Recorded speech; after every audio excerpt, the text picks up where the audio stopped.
Hello, my friends. Let's start with the situation on the front line. We'll begin with the Kharkiv direction, where the occupiers are still trying to regain control of the village of Hlyboke. However, the Ukrainian forces continue to carry out counterattacks, and it's expected that the village will be liberated soon. Unfortunately, for now, the front line remains unchanged. Attacks on Lyptsi have also resumed, with 6 assaults reported in the past day. The fighting for Vovchansk continues, and the occupiers are trying to advance toward the villages of Tykhe and Starytsia. However, there have been no changes on the front line here either, and the Ukrainian forces are holding their defense. In the Kupiansk direction, there were 10 attacks per day. Fierce fighting continues for Synkivka, and there are repeated attempts to break through near Pishchane. For now, the Ukrainian forces are managing to repel all attacks, but the situation is tense.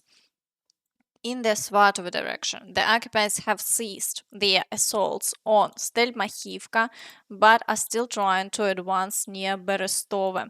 However, the Ukrainian forces report that the situation there is under control.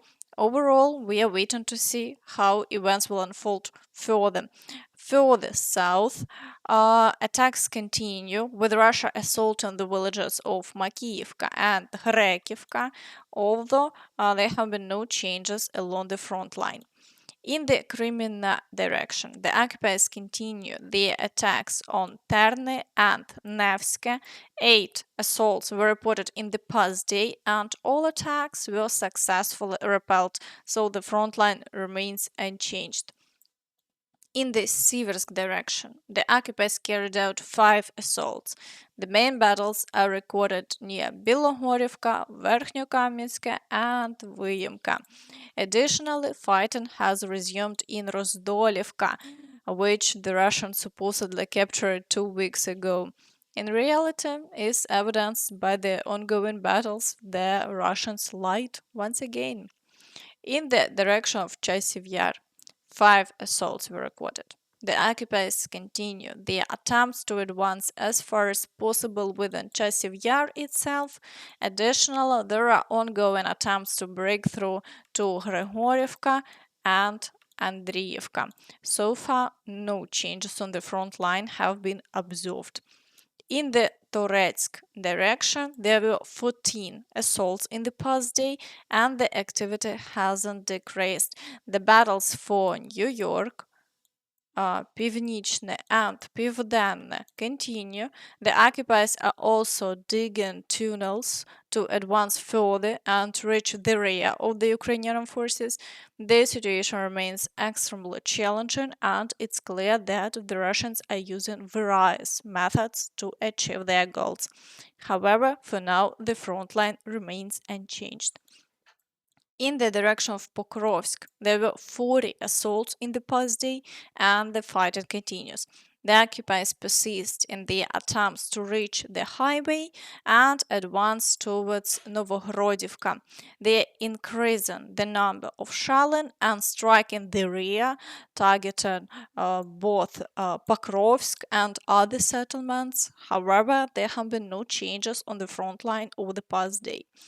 In the direction of Kurakhove, there were 11 assaults. The occupiers are breaking through in the areas of Nevske, assaulting Krasnohorivka and Berestove, and attempting to push further near the village of Konstantinivka.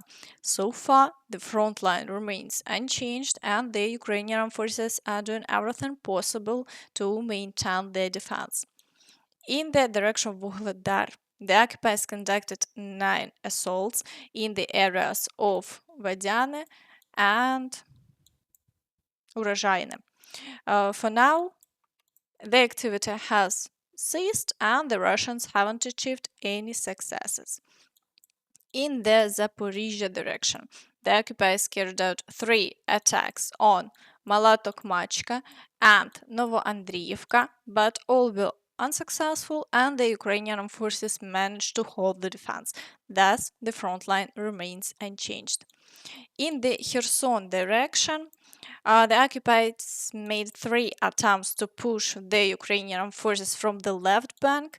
This is despite Russian military correspondents daily claiming that assaults on the village of Kreminna are not happening. They are likely trying to hide their shameful failure. However, they cannot conceal the shortage of personnel and report that an intensified mobilization is likely to occur in the fall. Defense Minister Belousov will hold a meeting with the Supreme Commander by the end of the summer, where he will discuss the changes he has made in the military department after Shoigu's departure. Sources say that extremely painful topics such as the rotation of mobilized soldiers, the possibility of announcing a new wave of mobilization, and new anti-corruption purges in the Ministry of Defense will be addressed. Due to the lack of necessary reinforcements for the special military operation, governors are now being more strictly required to meet the contract recruitment plan. For this reason, the governor of the Leningrad region increased the one-time payment for signing a contract with the Ministry of Defense to participate in the special military operation from 1.1 million rubles to 1.3 million rubles, and also gives a land certificate. Meanwhile, the governor of the Krasnodar region already pays 1.5 million rubles. Mobilization will likely happen in the fall.